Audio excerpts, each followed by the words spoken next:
apelyido yan pero hindi ko kakilala. She said, naging abogado mo, totoo ba yun? Opo.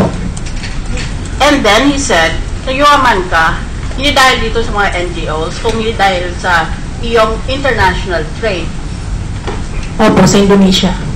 Yun lang, yung coal mining sa Indonesia. Yun lang yun? Opo, tsaka sa iba pa po. Mayroon pa iba.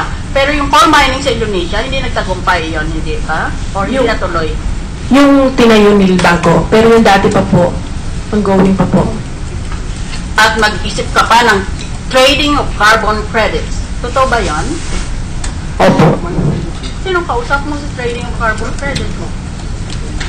Sa US po. Sa Amerika naman. Opo. Ang dami, international personality pa pala. Ang dami mong kausap pa. At ito palagi ang abogado mo. Ngayon, para malaman, no? Para hindi mo ako i-underestimate. Nang nag-doctorate ako, kumuha ako ng subject ng international trade law. Walang kabuhay-buhay ang subject na yan. Konting-konti lang kami kumukuha. Dahil puno yan ng tariffs, duties, limited resources of the sea and how to apportion them to states, mga away ng mga estado tungkol sa mga unfair competition practices and so on. It's a very highly technical subject. Kaya, dahil sa nakakuha ko ng international trade law, nakipagkaibigan ako sa mga Pilipinong sikat na yun ang kanilang espesyalidad. Ang pinakauna nating eksperto sa international trade law ay si former Chief Justice, the former Supreme Court Justice, Florentino Feliciano. Dahil naging member pa yan ng International Tribunal on the Law of the Sea. Pagkatapos, si Chief Justice Lourdes Sereno. Yun, abisado na ng international trade law na yan. Pero, kailanman sa buong buhay ko, hindi ko narinig na mayroon palang eksperto ng international trade law. Ang pangalan niya si Rene Villa. Ngayon, ito bang si Rene Villa na kinuha mong abogado mo ay nag-graduate with honors ba ito? Di ba alam o ano? Hindi ko po alam. Alright. Kumuha ba ng master's yan sa law? Hindi ko po rin alam. Paano lang ngayon in-advertise ang sarili niyang he's daw an expert in international trade law, ulit nagtrabaho sa Kuwait, sa Jeddah, at sa Saudi Arabia. In other words, he's just an OFW masquerading as an international trade lawyer. OFW lang siya eh. Pagkatapos sabi niya, kasi mga negosyo ni Mrs. Napoles doon sa Indonesia, doon sa international trade credits, ako ang nag-advise sa kanya. Pero hindi ko alam kung magkano talaga ang pag-aari niya. Hindi ko alam kung ilan ang bangko niya. Hindi niya alam. Pasikat mo tao eh. According to the Securities and Exchange Commission, number of houses owned, 28. Totoo ba yan? Ipo. Ilan ang bahay mo? Tatlo? Ay, konti naman masyado. Nasaan itong the others? Ma'am, may kaso na po kami sa NBI. Sa NBI, sorry po, sa BIR. So, doon na lang po namin sasagutin, ma'am. Sorry po. Okay, alright. Number of vehicles owned, according to Justice Department, 30.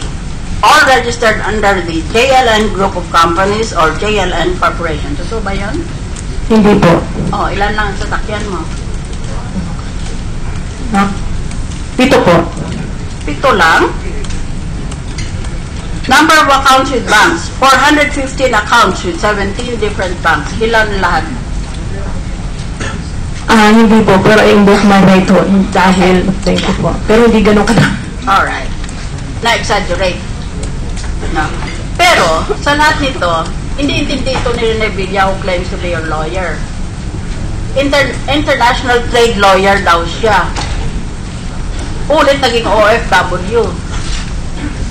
Ay di lahat palang mga kasapi ng pamilya natin na OFW, pwede na sila ngayon tawagin ng mga human resource experts or management experts, kung ganyan rin lang, no? Yung abogado mong yan, just ichoso ko doon. Sayang ilong ko man din. Catholic ties mo. Is it true that you are close to the former parish priest of Quiapo Church? Opo. Yes. So, tinuruan ka niya o sarili mo, alam mo ang Ten Commandments, hindi ba? Opo. Huwag ko nang iparecite sa iyo. Pero, may commandment, you shall not steal. Isn't that so? Tama ba ako? Opo, ma'am. Naniwala ka bang tama iyon? Opo. And yet you steal. Anong klaseng katoliko ka?